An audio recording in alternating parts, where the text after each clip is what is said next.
आता काही क्षणापूर्वी आपण जरा पाऊस होता म्हणून थांबलो होतो, पण त्याच्या आधी आपण एक बघितलं की वर्तुळ यावरती आपलं चाललेलं होतं आणि वर्तुळ आणि त्याच्यामधनं जाणारी जी रेषा मध्यबिंदूतून जाणारी ती म्हणजे व्यास. आणि आपल्या जन्ममृत्यूच्या चक्रामध्ये ही ज्ञानाचा व्यास जेव्हा आपण दोन्ही परिघांना स्पर्श करणारा आपल्या आयुष्यामध्ये येतो त्यावेळेला आपल्याला ज्ञानाची प्राप्ती होते आणि हीच थोरवी व्यासमुनींची आहे. अशा ह्या जेव्हा आपण भगवंतांच्या चरणी प्रार्थना करतो की या मायेच्या वर्तुळातून आम्हाला बाहेर पडायचं आहे, त्रिविध तापातून आमची सुटका व्हावी अशी आमची इच्छा आहे, तर त्यावेळेला हा परमेश्वरच सद्गुरू रूपाने आपल्या आयुष्यामध्ये येत असतो आणि मग आपल्याला सद्गुरूंची प्राप्ती होते आणि सद्गुरूंच्या कृपेने आपण या मायेच्या वर्तुळातून बाहेर येऊ शकतो. आणि असं जेव्हा सद्गुरूंची आपल्यावरती कृपा होते, आपण सद्गुरूंच्या चरणी जेव्हा लीन होतो, शरण जातो, त्यावेळेला जीवाचा शिव होतो.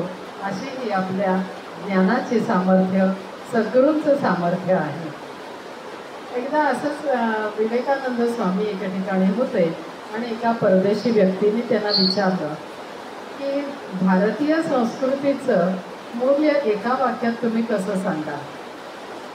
तर त्यांनी सांगितलं की आमची गुरु शिष्य परंपरा ही सर्वात श्रेष्ठ परंपरा आहे, ज्या गुरु शिष्य परंपरेमुळे जीवाचा शिव होतो. हे सामर्थ्य फक्त आपल्या सनातन धर्मामध्ये आहे आणि हीच जीव शिवाची बनवण्याची अनन्यसाधारण अशी ताकद या सद्गुरूंच्या मध्ये आहे, त्या ज्ञानामध्ये आहे आणि म्हणूनच ते आपल्या आयुष्यामध्ये यावेत अशी आपण भगवंतांना प्रार्थना करावी आणि सद्गुरूंची प्राप्ती झाली की त्याबद्दल कृतज्ञता व्यक्त करावी. आता आपण रोजच्या आयुष्यातलं काही भाग बघूया की रोजच्या आयुष्यात सुद्धा आपल्या आयुष्यामध्ये अनेक गुरु येतात. तर आपण नेहमी म्हणतो की पहिला गुरु आपला कोण आहे, तर पहिला गुरु आपली माता, आपली आई आणि आपले वडील, हे दोन्ही आपले पहिले गुरु असतात. तर ही आईच किंवा हे आई आणि वडील दोघंही बालकाला काय शिकवतात, बोलायला शिकवतात, चालायला शिकवतात, त्याला प्रत्येक क्षणी ते आधार देत असतात, जीवन मूल्य शिकवत असतात आणि आई वडिलांच्या या संस्कारामुळंच मूल हे घडत असतं. म्हणून आपण त्यांच्याबद्दल कृतज्ञता व्यक्त करताना काय म्हणतो, आपण आपल्याला म्हणजे मुलांना पण आपण आशीर्वाद देतो की मातृदेवो भव पितृदेवो भव, म्हणजे आई आणि वडील हे दोघं देवा समान आहेत हे मानणारा तू, ही आपली संस्कृती आपल्याला शिकवते. मग मानणं म्हणजे काय आहे, माझे आई वडील आहेत, माझं त्यांच्यावर प्रेम आहे, हे सगळं आपण काय करतो, ती मला खायला घालते, ती मला प्रेमाने करते वगैरे वगैरे सगळ्या गोष्टी जरी झाल्या तरी जर आपण आई वडिलांनी सांगितलेलं ऐकलं नाही तर आपण त्यांना मानतो असं कसं म्हणू शकतो. तर मानणं म्हणजे त्यांनी सांगितलेलं प्रत्येक गोष्ट ही आपण तंतोतंत त्याचं पालन करायचं आहे आणि त्याप्रमाणे आपलं आचरण ठेवायचं आहे. हे आपल्या संस्कृतीचं वैशिष्ट्य आहे आणि त्यातच आपण त्यांचा सन्मानही ठेवत असतो. आणि म्हणून आपल्याकडे आपण संस्कृतातही म्हणतो की त्वमेव माता च पिता त्वमेव, त्वमेव बंधुश्च सखा त्वमेव, त्वमेव सर्वं मम देव देव. अशा पद्धतीने आपण त्या श्लोकामधून प्रत्येकाबद्दलची कृतज्ञता व्यक्त करत असतो. आणि आपण लहान मुलांवरही संस्कार जेव्हा करतो तेव्हा त्यांना सांगतो की सकाळी उठल्या उठल्या प्रथम आपल्या आई वडिलांचं दर्शन घ्यावं, त्यांच्या चरणावर माथा टेकवावा आणि त्यांचे शुभ आशीर्वाद घ्यावे आणि दिवसाची सुरुवात करावी. त्यानंतर थोडंसं वय वाढलेलं, बालवयात प्रवेश झालेला आहे आणि मग शाळेमध्ये आपण प्रवेश घेतो. तर शाळेमध्ये सुद्धा जे काही आपल्याला प्रत्येक गोष्ट शिकवली जाते ते आपले शिक्षक किंवा शिक्षिका या पण आपल्या गुरुच असतात. मग ते आपल्याला भाषा शिकवतात, शास्त्र शिकवतात, गणित शिकवतात, संगीत, कला, साहित्य सगळ्या गोष्टी ते शिकवतात, व्यवहार ज्ञान पण शिकवतात. असे गुरुसुद्धा आपल्याला अतिशय वंदनीय असतात, ज्यांच्यामुळे आपलं भाषा, आपलं ज्ञान हे समृद्ध होत असतं आणि त्यायोगेच आपण पुढे संतांचे सद्ग्रंथ वगैरे याचा सुद्धा आपल्याला उलगडा होऊ शकतो. जर आपण वाचायला लिहायला शिकलो नाही तर आपल्यापर्यंत ते ज्ञान नीट अर्थाने पोहोचत नाही. कानावर जरूर येतं, पण अर्थ आकलन होण्यासाठी आपली भाषा पण तेवढी समृद्ध हवी आणि हे संस्कार आपल्या शाळांमध्ये आपल्यावरती होत असतात. हे सगळं शाळांमध्ये जे आपण ज्ञान घेतो त्याचा उपयोग आपल्याला व्यवहारामध्ये निश्चित होत असतो. आर्थिक जबाबदारी वगैरे पार पाडण्यासाठी आपल्याला हे ज्ञान निश्चित प्रकारे उपयोगी असतं. म्हणून त्यांच्याबद्दलही आपण कृतज्ञता या दिवशी व्यक्त करत असतो. आता माता पिता झाले, शाळेतले शिक्षक झाले, निसर्गातून सुद्धा आपण काही ना काही सतत शिकत असतो. तो निसर्ग सुद्धा आपला गुरुच आहे. आता ह्या निसर्गामध्ये पशुपक्षी सुद्धा आहेत, त्यांच्याकडनं सुद्धा आपण अनेक गोष्टी शिकतो. म्हणूनच दत्तगुरूंनी म्हटलेलं आहे की त्यांनी, आपण म्हणतो की त्यांनी 24 गुरु केलेले आहेत. आता यातले काही गुरु असतात, तसे आपल्याही आयुष्यामध्ये अनेक गुरु येतात. आपण 24 पेक्षाही अनेक गुरु केलेले आहेत असं मला वाटतं. आणि सध्याच्या युगात तर आपण बघतो की मोबाईल आला, आपल्याला लहानपणापासून त्या मोबाईलची सवय नाही आहे हो. मग एखादं लहान मूलसुद्धा येतं आणि त्याला बऱ्याचशा गोष्टी त्यातल्या माहिती असतात आणि ते जाता जाता आपल्याला सहजपणे शिकवून जातात. म्हणजे जे मोबाईलचं अज्ञान आपलं आहे ते घालवणारा तो वयाने जरी लहान असला तरी तो गुरुच आहे ना. ते असे आपल्या अनेक गुरु आपल्या आयुष्यामध्ये येत असतात. अगदी काही काही वेळेला आपण बघा, एखादा स्वयंपाक करत असतो किंवा आपल्या घरात आपली कामवाली वगैरे आलेली असते, ती एखादं वाक्य असं टाकून जाते की अरे खरंच मला ह्या अर्थाने मी ह्या गोष्टीकडे कधी बघितलंच नव्हतं की हे जीवन असं मला, किंवा हा प्रसंग मला असा झेलता येऊ शकतो. हे पण आपण त्यांच्याकडनं शिकतो. म्हणजे कितीतरी गुरु आपल्या आयुष्यामध्ये हे सतत येत असतात. तर दत्तगुरुजी म्हणतात की 24 गुरु केले, त्यातले ते म्हणतात काही सकारात्मक गुरु आहेत आणि काही नकारात्मक गुरु आहेत. मग आता नकारात्मक गुरु याच्याबद्दल एक उदाहरण आपण घेऊन पुढे जाऊया. तर त्याचं उदाहरण घ्यायचं असेल तर त्यांनी जे सांगितलं की कबुतराची पिल्लं एकदा पारध्याने जो जाळं टाकलेलं होतं त्यामध्ये ती अडकली आणि ते कबूतर आणि ते दोघं जण, त्या पिल्लांचे आईवडील, हे जेव्हा घरट्यात आले तेव्हा पिल्लं त्या पारध्याच्या जाळ्यात सापडलेली आहेत. आता ही पिल्लं आपल्यापासून दूर होणार म्हणून ते त्या ममतेने आणि त्या आसक्तीने, पिल्लांच्या आसक्तीने ते त्या जाळ्यामध्ये शिरतात. पिल्लांना सोडवायचंय हा हेतू जरी असला तरी ते ममत्व, ती आसक्ती ज्या ठिकाणी जाऊ नये त्या ठिकाणी त्यांना घेऊन जाते आणि ते मायेच्या पाशात अडकतात आणि आपसूक त्या पारध्याचे ते शिकारी होऊन जातात. म्हणून हे नकारात्मक गोष्टी पण आपण प्रत्येकाकडनं शिकत असतो की मी कसं वागावं आणि कसं नाही वागावं. एखादा प्रसंग असतो, आपण कुठे कार्यक्रमाला वगैरे गेलो तर एखादा कोणी आपल्याशी काही वाईट वर्तन करतो किंवा आपल्याला मनाला लागेल असं बोलून जातो, त्यावेळेला निश्चित आपल्याला दुःख होतं. पण तेव्हा आपण काय विचार, सकारात्मक विचार, तो माझा गुरु कसा होतो तर मला हे असं वागायचं नाहीये हे आपण त्यातून शिकतो ना. म्हणजे तोही आपला गुरुच असतो, पण तो नकारात्मक गुरु आहे. त्यानंतर निसर्गामध्ये झाडं, वेली, डोंगर हे सगळं जे आपण बघतो, नद्या, या सगळ्यांकडून आपण काय शिकतो तर एक संस्कृत सुभाषित आहे. त्या सुभाषितामध्ये म्हटलेलं आहे, पिबन्ति नद्या स्वयमेव नाभः स्वयं न खादन्ति फलानि वृक्षाः नादन्ति सस्यं खलु वारिवाः परोपकाराय सतां विभूतयः. तर नद्या काही स्वतःचं पाणी स्वतः प्राशन करीत नाहीत किंवा वृक्ष त्यांचं फल स्वतः खात नाही. म्हणजे हे सगळे लोक हे जे निसर्गामधल्या ज्या गोष्टी आहेत या सगळ्या परोपकारार्थ परमेश्वरांनी निर्माण केलेल्या आहेत. तिथं कुठेही आपल्याला स्वार्थ हा आढळून येत नाही. म्हणजे ह्या गोष्टी आपण त्यांच्याकडनं शिकत असतो. ढग सुद्धा बघा, तो पाऊस पाडून जातो, त्यातनं अन्नधान्य उगवतो, तो कधी त्याच्यावर हक्क गाजवतो का? नाही. तो म्हणत नाही की हे अन्नधान्य माझ्यामुळं उत्पन्न झालंय आणि मी ते एकटाच खाणार म्हणून.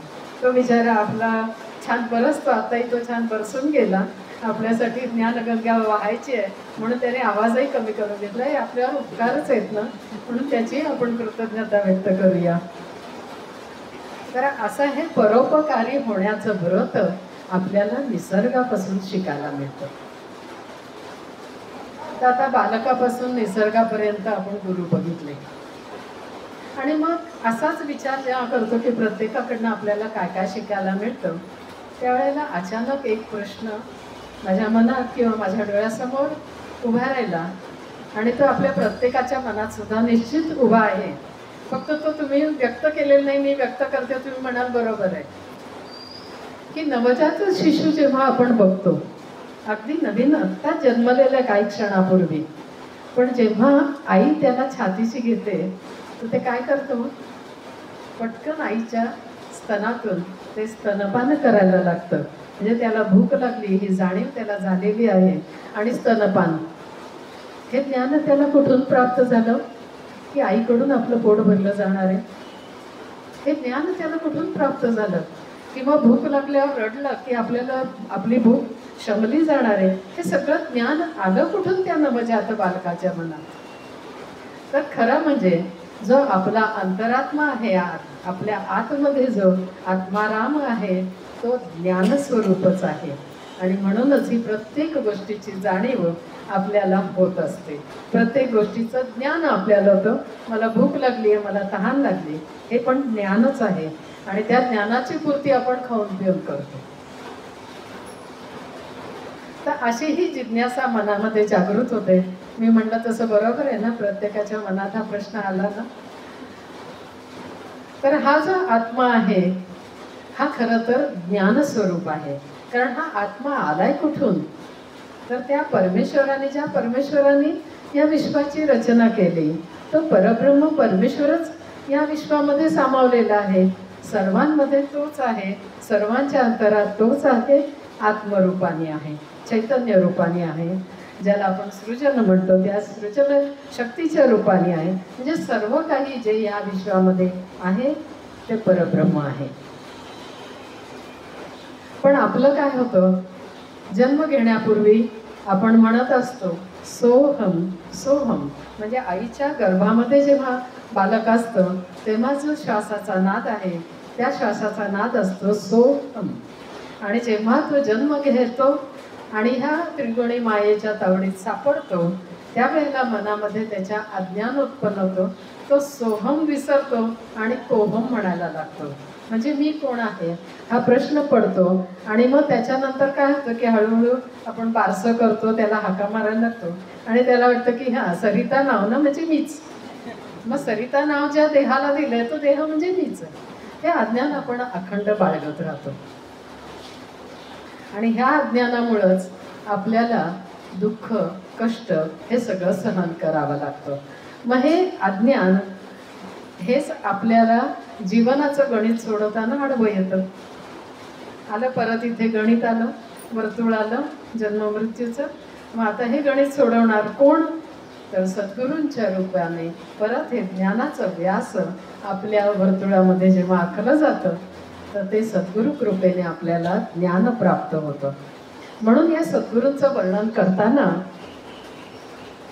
श्री एकनाथ महाराज आपल्या अभंगात म्हणतात, गुरु परमात्मा परेशु ऐसा ज्याचा दृढ विश्वासू. म्हणजे गुरु हा परमात्माच आहे, परमेश्वरच आहे, हा आपल्या मनामध्ये दृढ विश्वास असला पाहिजे. देव तयाचा अंकिला स्वये संचरा त्याचे घरा. एका जनार्दनी गुरुदेव येथे नाही बा संशय. म्हणजे हा जो परमात्मा गुरु जो आहे तो परमात्मा स्वरूपच आहे. आता आपण पूर्वी बघितले की पूर्वी भगवंतांचे अवतार होत होते. श्रीराम अवतार, श्रीकृष्ण अवतार असे अवतार झालेले आहेत. परंतु कलियुगामध्ये भगवंतांचा अवतार कोणी नाही. मग भगवंतांनी काय केलं? मग आपल्याला कळणार कसं? सगळं ज्ञान मिळणार कसं? म्हणून त्या परमेश्वराने सद्गुरूंचं रूप धारण केलेलं आहे आणि सद्गुरू रूपाने तो परमेश्वर आपल्यासाठी आपल्यासमोर आलेला असतो. म्हणून हा दृढ विश्वास तिथं आपल्या मनामध्ये हवा आहे. आणि जेव्हा सद्गुरू त्यांनी सुद्धा सगळी साधना करून त्या परमेश्वराची प्राप्ती करून घेतलेली आहे. परमेश्वर म्हणजे भगवंत आणि सद्गुरू हे दोन्ही एकरूप झालेले असल्यामुळं तो परमेश्वर त्यांच्या अंकित असतो. म्हणजे जे सद्गुरू सांगतील ते तो परमेश्वर पूर्ण करत असतो. भक्ताची इच्छा ही अशी पूर्णत्वाला नेली जाते. आणि मग असा जो परमेश्वर परमात्मा आहे तो प्रत्येकाच्या हृदयामध्ये वास करतोय. म्हणून स्वयं संचरा त्याचे घरा याचा आपल्याला अनुभव येतो. आपला देह हे त्याचं घर आहे, परमेश्वराचं घर आहे. किंवा आपण असंही म्हणू शकतो की आपला देह हे मंदिर आहे आणि त्यामधला देव म्हणजे तो परमेश्वर, तो परमात्मा आपला आत्माराम आहे. तर हे सद्गुरू जे आहेत, जे सद्गुरू पदावरती आरूढ झाले ते खरं तर आपल्यासारख्या आधी सामान्य जीव असतात. पण त्यांच्यावरती त्यांच्या सद्गुरूंची कृपा होते. त्यांच्या सद्गुरूंनी दिलेलं साधन ते अतिशय मनोभावे प्रेमाने आणि आदराने तयार करत असतात. आणि दृढ श्रद्धेने ते त्यांच्या सद्गुरूंच्या चरणी शरण गेलेले असतात. आणि त्यामधून त्यांना आत्मज्ञान प्राप्त करून घेता येतं. आणि आत्मज्ञान ज्याला प्राप्त होतं त्याला आपलं मूळ स्वरूप काय आहे हे निश्चित कळतं. आणि त्याची अनुभूती निश्चितपणे येते. जेव्हा आपण साधनेमध्ये पूर्णपणे रममाण होतो, आपलं मन त्याच्यामध्ये गुंतलं जातं, तर मनामधले विकार वासना या गोष्टी हळूहळू नाहीशा होतात, नष्ट होतात आणि मन अतिशय शुद्ध होतं. आणि जेव्हा मन शुद्ध होतं त्यावेळेला म्हणजे अशुद्ध वातावरण किंवा अशुद्ध गढूळपणा हा पाण्यातला आपण सगळा काढून टाकलेला आहे. म्हणजे शुद्ध पाणी तिथं म्हणजे तो शुद्ध आत्मा आपल्यामध्ये आहे हे आपल्याला आपल्याच गुणपरिवर्तनातून कळून येतं. तर अशा रीतीनं हा ज्ञानाचा व्यास आपल्या आयुष्यामध्ये आपल्या अंतरामध्ये रेखला जात असतो. आता सद्गुरूंचं हे कार्य कसं चालतं तर आपण अगदी लहानपणापासून खूप गोष्टी ऐकलेल्या आहेत. त्यातली एक गोष्ट मी तुम्हाला सांगते. परत आपण थोडंसं लहान होऊया त्या गोष्ट ऐकताना. तर एक सिंहाचा छावा असतो. तो त्याच्या आईवडिलांच्या बरोबर जंगलात फिरतोय आणि कालावधीने तो थोडासा त्याचा म्हणजे लहान मूल चंचलच असतं ना, तर इकडं तिकडं फिरता फिरता आई वडील पुढे जातात. हा छावा रस्ता विसरतो, आई वडिलांपासून वेगळा होतो आणि मग तो एकटा पडतो आणि घाबरतो. तेवढ्यात काय होतं, समोर ना एक कोल्ह्याचा कळप येत असतो. मग तो म्हणतो एकट्यापेक्षा निदान ही तरी मला साथ मिळालेली आहे, म्हणून तो त्या कळपात शिरतो. ते लहान पिल्लू आहे म्हणून सगळे कोल्हे सुद्धा त्याला प्रेमाने आपल्याबरोबर घेतात. तो त्या कोल्ह्यांबरोबरच आता राहायला लागलेला आहे आणि हळूहळू त्याला असं वाटतं की मी कोल्हाच आहे. आणि मग एके दिवशी काय होतं तर तो मोठा सिंह त्या कळपाच्या बाजूला येतो आणि तो जोरात डरकाळी पडतो. आणि ती डरकाळी ऐकून सगळे कोल्हे घाबरून पळायला लागतात. तसा हा छावा सुद्धा पळायला लागतो. आणि मग त्या मोठ्या सिंहाच्या लक्षात येतं की अरे हे तर आपलं चुकलेलं लेकरू आहे, आता ह्याला कशी जाणीव करून द्यायची. मग तो हळूहळू आवाज न करता त्या छाव्याच्या जवळ जातो आणि त्याला सांगतो तू का घाबरतोस, तू कोल्हा नाही आहेस, तू सिंह आहेस. तो म्हणतो नाही नाही मी कोल्हाच आहे. आणि तो घाबरायला लागतो अजूनच. त्यावेळेला तो सिंह त्याला प्रेमाने जरा जवळ घेतो, अंजारतो गुंजारतो आणि म्हणतो चल मी तुला तुझं मूळ रूप दाखवतो. म्हणून तो एका तळ्यापाशी घेऊन येतो आणि पाण्यामधलं प्रतिबिंब दाखवतो. आणि ज्या वेळेला ते प्रतिबिंब तो छावा बघतो त्यावेळेला त्याच्या लक्षात येतं की हा मोठा सिंह आणि मी छोटा सिंह, आम्ही सिंहच आहोत.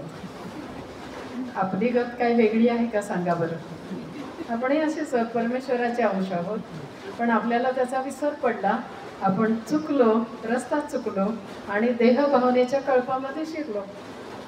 आणि तिथून ते अज्ञानाचा कळप आपल्या अवतीभोवती जो राहिला, त्याच्यामुळे आपण कुठलीही शक्ती, कुठलीही घटना आलं की परमेश्वर स्वरूप असून सुद्धा आपण प्रत्येक गोष्टीला घाबरायला लागलो.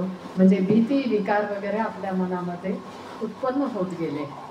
आणि अशा वेळेला जेव्हा सद्गुरू आपल्या आयुष्यात येतात त्यावेळेला ते आपल्याला ज्ञानाच्या तळ्यापाशी घेऊन जातात आणि आपलं ज्ञानस्वरूप, मूळ स्वरूप जे आत्मस्वरूप आहे ते आपल्याला उघड करून दाखवतात की तू मूळ आत्मा आहेस, जो अविनाशी, निर्विकार, अविकारी असा जो आहे, जो शाश्वत आहे, असं जे परब्रह्म आहे त्या परब्रह्माचा अंश तू आहेस, असं आपल्याला मूळ स्वरूप हे सद्गुरू कृपेमुळे कळत असतं.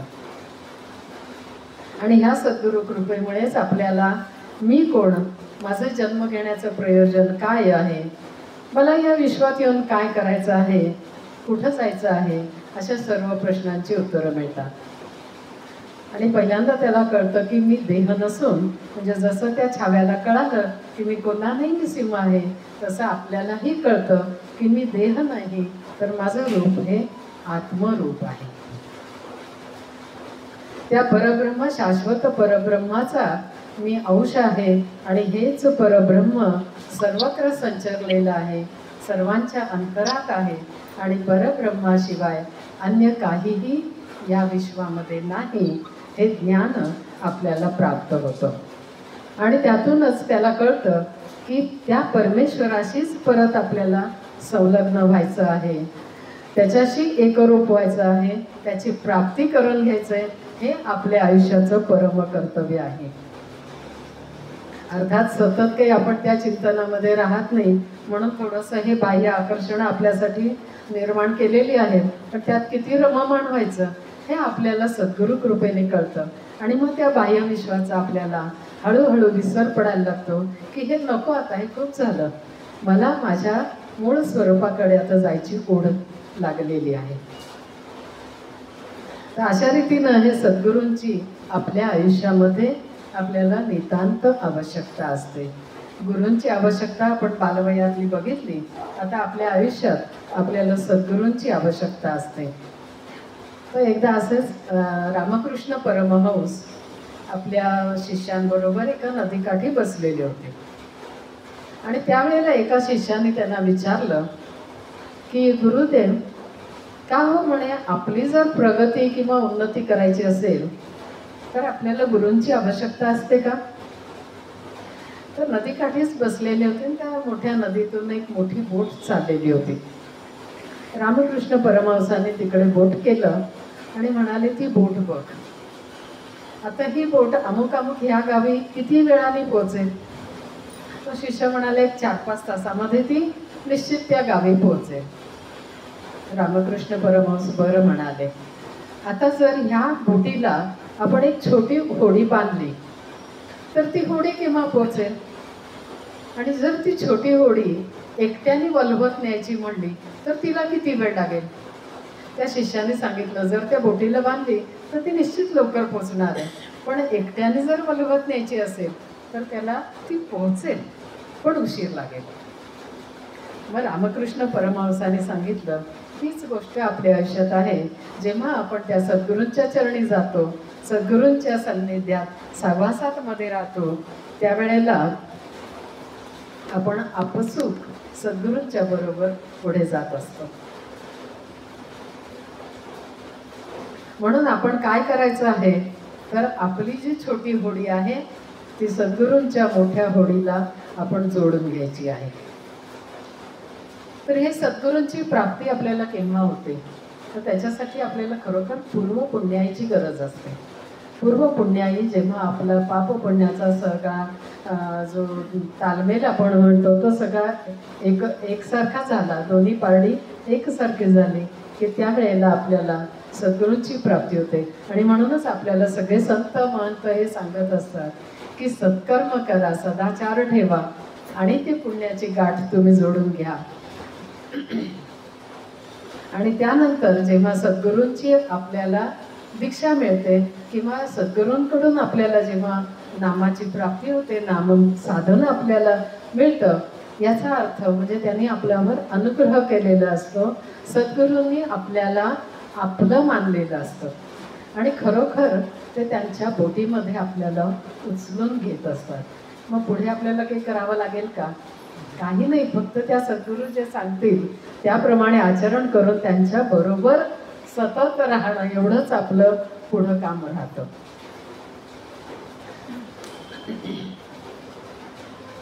फक्त आपली पूर्ण श्रद्धा मात्र त्यांच्यावर असली पाहिजे. आता ही श्रद्धा म्हणजे कशी असते बघा. एक छोटी मुलगी होती, ती एकटीच विमानाने प्रवास करत होती. सहप्रवासी सगळे होते, तिच्या आजूबाजूलाही काही प्रवासी बसलेले होते आणि ती तिच्या खेळामध्ये रममाण झालेली होती. थोड्या वेळाने हवेमध्ये काहीतरी थोडासा बिघाड झाला आणि ते विमान हादरे खायला लागलं. सगळेजण हवालदिल झाले की आता विमानाचं काही होणार का, आपलं कसं होणार. पण ही छकुली मात्र आपल्या खेळामध्ये रममाण होती, तिला काहीही फरक पडलेला नव्हता. म्हणून मग तिच्या शेजारच्या व्यक्तीने तिला विचारलं की बाळा, तुला भीती नाही का वाटत? ती म्हणाली, भीती काय वाटायची आहे, माझे वडीलच तर विमान चालवत आहे. म्हणजे आपले वडील हे सद्गुरू होतात. आपण सद्गुरूंना आपले माता पिता मानतोच की नाही. मग तेव्हा जेव्हा आपण त्यांच्या बोटीत बसलो आणि सद्गुरू होडी चालवतात म्हणल्यावर आपल्याला भ्यायची काय गरज आहे. सगळं आपलं तिथे समूळ नष्ट होतं आणि ती श्रद्धा आपली दृढ होते. म्हणून श्रद्धा पण आपल्याला अतिशय आवश्यक आहे आणि त्यातून आपलं प्रेम व्यक्त होत असतं. जसं त्या छोट्या मुलीच्या मनातून वडिलांचं प्रेम जागृत झाले आणि म्हणून ते अगदी ठामपणे सांगते की माझे वडीलच तर चालवत आहेत.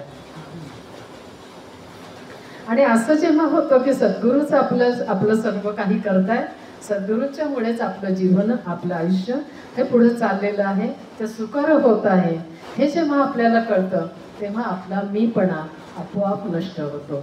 आपला अहंकार हा गळून जायला लागतो आणि जेव्हा अहंकार गळून जातो आपण अहंकार रहित होतो. अहंकार रहित होतो केव्हा होतो तर जेव्हा सगळ्या वासना विकार हे पण आपले नष्ट झालेले असतात.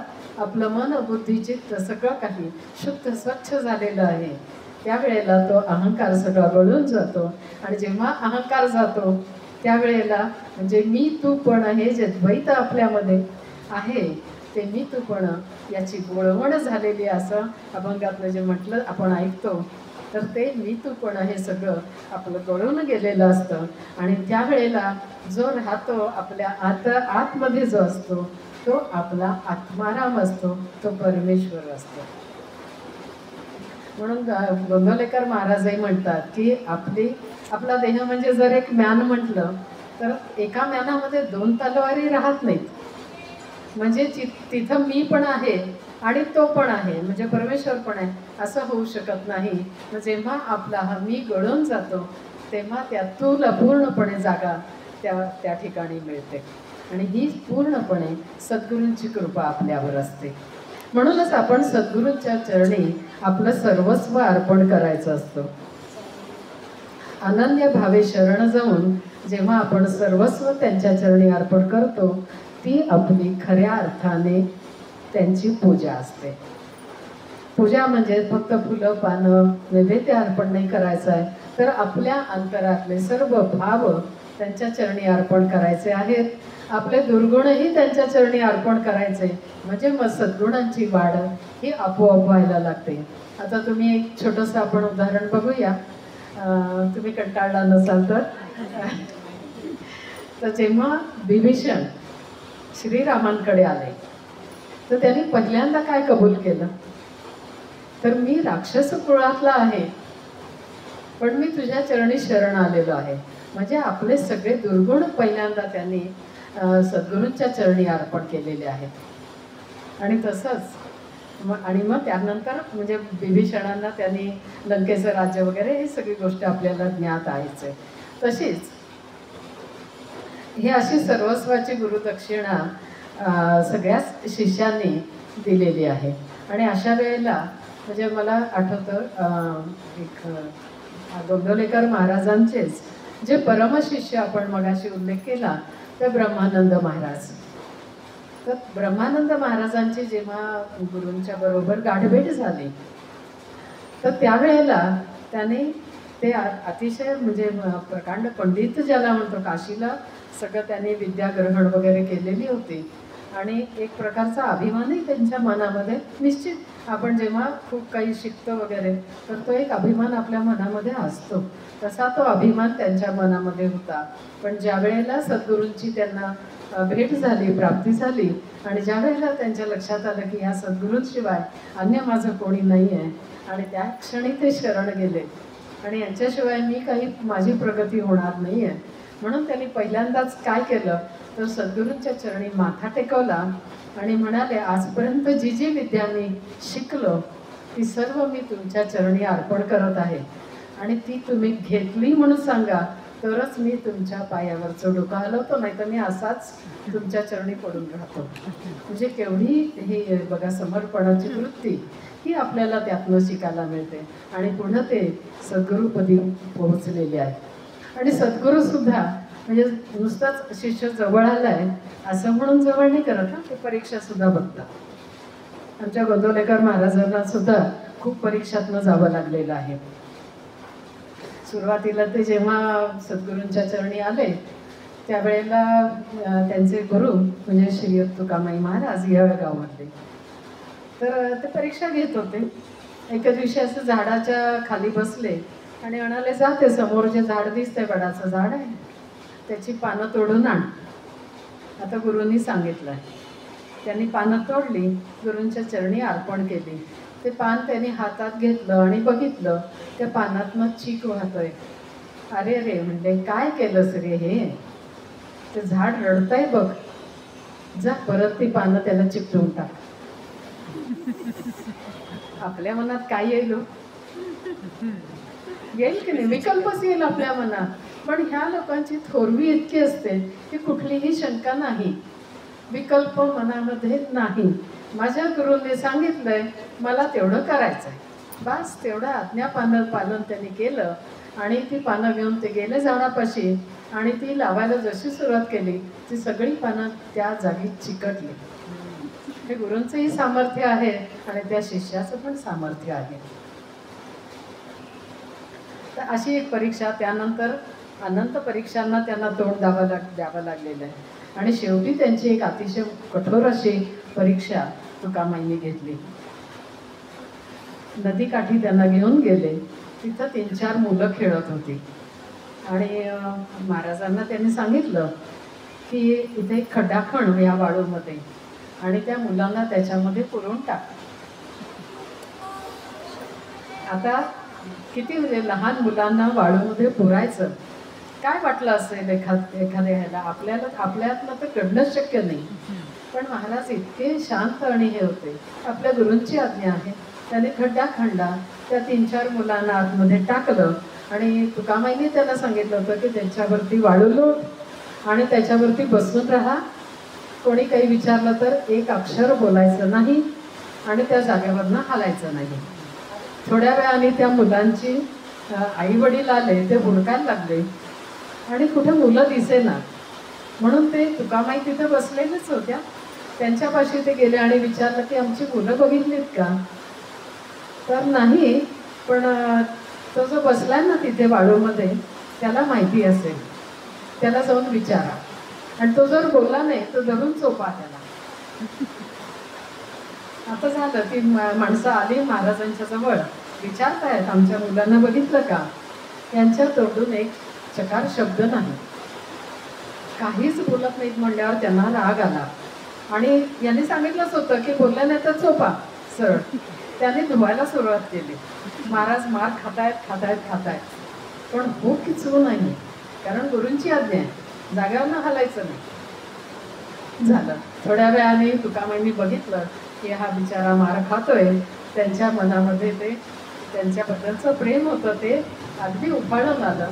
ते आले जवळ आणि म्हणाले, अरे अरे का त्याला बिचारायला मारताय, तुमची मुलं सगळी जिवंत आहेत इथेच. आणि मग ती सगळी वाळू परत काढायला लावली आणि त्या मुलांना बाहेर काढायला लावलं तर ती मुलं हसत हसत बाहेर आली हो. म्हणजे किती वेळ वाळूच्या खाली ती मुलं आपण गुदमरून मेली असे म्हणू शकतो, पण ती जिवंत होती आणि हसत हसत बाहेर आलेली. म्हणजे हे सद्गुरूंचं सगळं सामर्थ्य आहे, ती त्यांची लीला असते. आणि त्यातून मग त्यांच्या म्हणजे तुकामाईंच्या लक्षात आलं की आता ह्याची देहबुद्धी ही पूर्ण गळून गेलेली आहे, आता हा सद्गुरूपदी आरूढ होऊ शकतो. आणि म्हणून त्यांनी रामनवमीच्या दिवशी महाराजांना एका शेतामध्ये नेलं, झाडाखाली बसवलं, डोक्यावर हात ठेवला, महाराज समाधीस्थ झाले. आणि जेव्हा समाधी उतरली तेव्हा त्यांना रामनाम दिलं आणि ब्रह्मचैतन्य हे नाम देऊन त्यांना अनुग्रहाचा अधिकार दिला. म्हणजे एका सामान्य जीवाचा शिव कसा होतो हे गुरु परंपरेचं सामर्थ्य आपल्याला यामधून कळून येतं. म्हणून आपल्या आयुष्यामध्ये सद्गुरूंची आवश्यकता आहे. आणि हीच महाराजांनी किंवा ब्रह्मानंद महाराजांनी किंवा विभीषणांनी गुरुदक्षिणा म्हणून काय दिलं तर आपलं सर्वस्व त्यांच्या चरणी अर्पण केलेलं आहे. आणि आपल्यालाही तेच करायचं आहे. तर मी जो मगाशी पुस्तकाचा उल्लेख केला त्याच पुस्तकात एक अभंग महाराजांनी गुरुपौर्णिमा ह्या संदर्भात म्हणजे पौर्णिमा आपल्या आयुष्यात कशी येते, कशी ती साजरी करायची याच्यावरती विचार लिहून घेतले.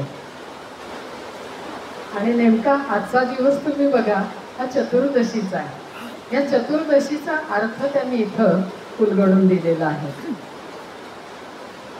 सद्गुरू उपदेश करतायत, चतुर्दशी दिनी करावे अर्पण, चतुर्दशी दिनी करावे अर्पण, सर्वस्व संपूर्ण रामापायी.